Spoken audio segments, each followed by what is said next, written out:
এই মানুষটাকে তো তোমরা প্রত্যেকেই চেনো। এই মানুষটার নাম হলো দেবাংশু ভট্টাচার্য। এই মানুষটা না হতে পেরেছে এমএলএ, না হতে পেরেছে এমপি, দুবার ভোটে লড়ে দুবারই গোয়ারান হেরেছে। কিন্তু যতদিন দল সরকারে ছিল, তৃণমূল সরকার যতদিন রাজত্বে ছিল, এই মানুষটার ধারে কাছে যাবার ক্ষমতা না এমএলএ ছিল না এমপি ছিল। এই মানুষটার একটাই পরিচয়, এই মমতা বন্দ্যোপাধ্যায়ের স্নেহধন্য আর অভিষেক বন্দ্যোপাধ্যায়ের ঘনিষ্ঠ। আর এই কারণেই গোটা পশ্চিমবাংলাটাকে নিজের বাবার মনে করেছিল।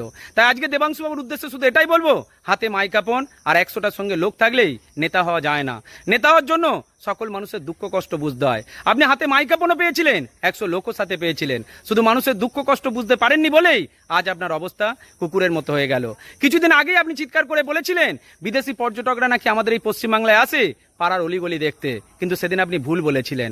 বিদেশি পর্যটকরা আজই পশ্চিমবাংলাতে আসছে, তবে জেলখানাতে গিয়ে আপনাদের মতো আসামিদের দর্শন করছে। কারণ একটা রাজ্যকে কিভাবে বিক্রি করতে হয়, একটা রাজ্যের কোষাগার কিভাবে ফাঁকা করতে হয় প্ল্যান করে আপনারাই শিখিয়েছেন। আপনাদের জন্যই, দুষ্কৃতীদের জন্যই পশ্চিমবাংলার নাম আজ মাটিতে মিশিয়ে গেছে।